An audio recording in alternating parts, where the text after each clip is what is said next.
সুন্দর লাগছে, ঘুরতে উড়াচ্ছে, সব জায়গায় উড়াচ্ছে, দেখতে একটু পছন্দ। কিন্তু আমি উড়াতে ছোটোকালে আমি উড়াতাম, কিন্তু এখন দেখে আমি উড়াতে চাচ্ছি না, এখন দেখে একটু সুন্দর লাগছে। সব জায়গায় করা হচ্ছে, যা ধরো কি মানে গুড্ডি মানে উড়াতে আগে জাস্ট লাইক আমার ভাই বলে কি যে আপনি তো উড়াই বলে আমি উড়াতে আমি অনেক চেষ্টায় আসছিলাম। সকালে দেখলাম যে অনেকগুলোই তো মানুষ আছে, আর গান ছাড়া এটি পরে মানুষ মানে আগুন ধরা, ঘুরতে উড়ানো, এখানে অনেকগুলো মানুষ আছে। প্রায় প্রত্যেকবারই উদযাপিত হয়, এবারও হচ্ছে। আমি এবার প্রথম এসেছি, সামনাসামনি কখনো আসা হয়নি, ফার্স্ট টাইম এবার।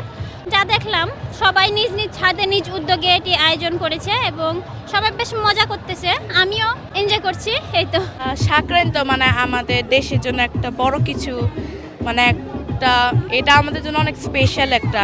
আমরা যেহেতু হিন্দুরা এটা বেশিরভাগ বড় করেই করি, আর এই দিনে আমরা মানে অনেক হিন্দুরাই করে কি এই দিনে আমরা উপাস করি, পিঠাপুলি উৎসব করি, তো এটা আমাদের জন্য খুব স্পেশাল গুড্ডি উড়াই।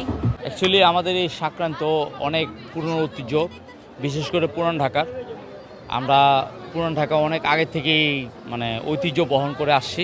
যতদিন থাকবো এই সংক্রান্ত পৌষ মাসের যে 30 তারিখ, যেটাকে সংক্রান্ত বলা হয়, এই সংক্রান্তকে নিয়ে আমাদের থাকতে হবে। এখন অনেক জায়গায় হচ্ছে না, সেটা আমাদেরও কানে আসছে। এখন যেভাবে যা চাচ্ছে, ঠিক আছে, আমাদের সরকারকে মেনেই চলতে হবে। কিন্তু তারপরে একটা কথা কি, যে মানুষের যে স্বাধীনতা, যেটা নাকি আমাদের মানে গোড়া থেকে উৎপত্তি হয়েছে, সেটাকে বহন করা কিন্তু কোনো সরকারের উচিত না। এখন কেউ যদি মনে করে যে না, আমাদের রুলস অনুযায়ী চলতে হবে, যে গোড়া থেকে আমরা যেভাবে এতদিন ধরে বহন করে আসছি, সেটাকে কিন্তু আমাদের ধরে রাখতে হবে।